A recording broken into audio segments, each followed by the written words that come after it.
Okay, everybody, let's first take a look at this map. This map is on page 908 in your textbooks. It's also posted online. Okay, so this map is going to be a very helpful resource for us because this is a map of everywhere Odysseus travels to during the Odyssey. So if we take a look at number one, and each place is labeled, number one is where he starts out. It's the first place. That's Troy. Okay. Then the second place is Cacones, right over here. But when we read the story today, starting with the I am Laertes' son, he's going to be right here at number 15. This is Phasia. And if you notice, the last place he travels to is Ithaca. He makes his way home. And Ithaca happens to be fairly close to Phasia, where Odysseus is going to tell his story. So we had read previously that he was at Calypso's island. Um, that's going to be number 14. So if we find right over here, this is Calypso over here with her island. We had read that part where he kind of got thrashed around in the storm, and there was the sea nymph and Athena who help him come ashore. Well, this is going to be where he lands. And then he takes all of his guests listening to a story back to Troy and explains how they won the war. And then he talks about his first stop on the journey and getting lost, Cacones. And then the other part that we'll also read today, the Lotus Eaters. This is going to be where he's blown way past Ithaca. Poseidon's still really mad, and he throws him all the way over here, number 3, to where it has the Lotus Eaters over there. Okay. All right. So just wanted to point this out so you can reference it for all the different places that we'll take a look at. Okay, let's go ahead. We're going to be on page 917. So let's go ahead and turn our pages there now, where it says, I am Laertes' son. Odysseus is found by the daughter of Alcinous, king of the Phaeacians.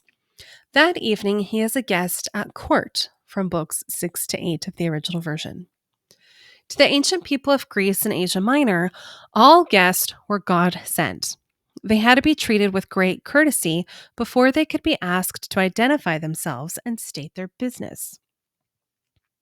That night at the banquet, the stranger who is washed up on the beach is seated in the guest place of honor.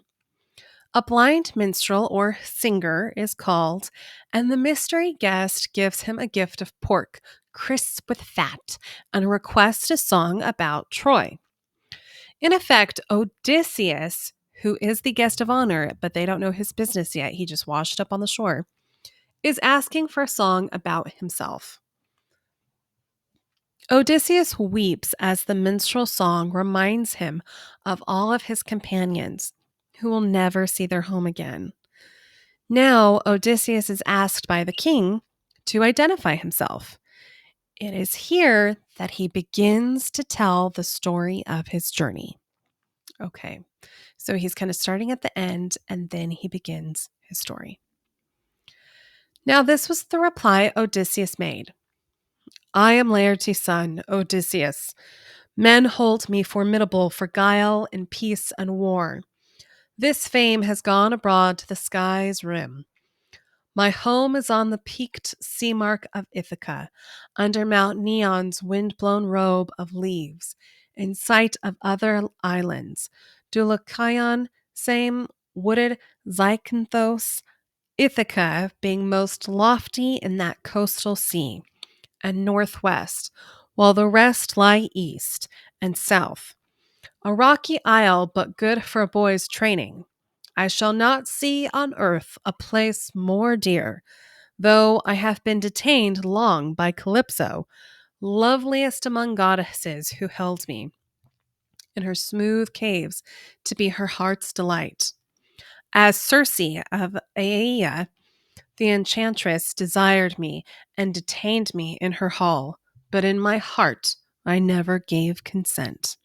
I'm not 100% sure on a couple of those pronunciations, but right here we have Odysseus is saying, like, oh, I was a long time with these goddesses. I was with them, but I never loved them in my heart. My heart wasn't giving consent. And we saw some of that with Calypso. Okay. Lines about 144. Where shall a man find sweetness to surpass his own home and his parents? In far lands he shall not, though he find a house of gold. What of my sailing then from Troy? What of those years of rough adventure weathered under Zeus? The wind that carried west from Ilion, which is another name for Troy, brought me to Ismaros on the far shore, a strong point on the coast of the Cacones. I stormed that place and killed the men who fought. Plunder we took, and we enslaved the women, to make division, equal shares to all. But on the spot I told them, back, and quickly, out to sea again. My men were mutinous, fools on stores of wine. Sheep after sheep they butchered by the surf, and shambling cattle feasting, while fugitives went inland, running to call to arms the main force of Cacones. Let's pause right there where it has the B. Okay, so Cacones is going to be the first stop along his journey homeward. Okay, he still kind of has that plundering attitude, a little bit left from the war. They also, it sounds like they have some captives from the war, also, namely women that they enslaved. And then when they stop at the beaches or the Isles of Cacones, we have the fugitives are running inland. This could have been some of the women, other captives that they had brought on their ship and they're running home. But his shipmates, the men, are feasting, maybe excited about the win from war. They're eating their sheep, they're butchering the cattle, and they're feasting and drinking heavily with wine. This was an army trained to fight on horseback or where the ground required on foot. They came with dawn over that terrain like the leaves and blades of spring. So doom appeared to us.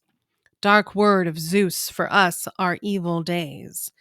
So this is going to be like the captives had ran and they had gotten some of the locals and natives who are now storming the beach to fight Odysseus and his men. My men stood up and made a fight of it, backed on the ships with lances like a sword, kept in play from bright morning through the blaze of noon, holding our beach, although so far outnumbered. So there's a lot of the locals there that are trying to fight him, but they're kind of holding their ground a little bit. But when the sun passed toward unyoking time, then the Achaeans one by one gave way. 6 benches were left empty in every ship that evening when we pulled away from death. So they get back on the ship and there's 6 benches like for rowing, things like that, were left empty because so many of the men had died. And this new grief we bore with us to sea. Our precious lives we had, but not our friends. No ship made sail next day until some shipmate had raised a cry 3 times for each poor ghost unfleshed by the Cacones on that field. Now Zeus, the lord of cloud, roused in the north a storm against the ships and driving veils. A squall moved down like the night on land and sea. The bows went plunging at the gust. Sails cracked and lashed out strips in the big wind.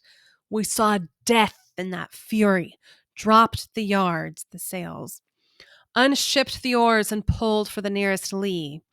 Then 2 long days and nights we lay offshore, worn out and sick at heart, tasting our grief until a 3rd dawn came with ringlets shining. Then we put up our mast, hauled sail, and rested, letting the steersman and the breeze take over. So they get caught in this storm at sea for about 3 days. I might have made it safely home that time. And again, from the map, he was pretty close to Ithaca. But as I came round Malaya, the current took me out to sea, and from the north a fresh gale drove me on, past Cythera. 9 days I drifted on the teeming sea before dangerous high winds. Okay. So that's going to be that part where we see from the map where he was at Cacones, and then way past Ithaca, he lands after this stormy time, 9 days drifting at sea. Okay, let's take a look at this next section here. The Lotus Eaters. We came to the coastline of the Lotus Eaters, who live upon that flower. We landed there to take on water. All ships' companies mustered, meaning gathered or assembled, alongside for the midday meal.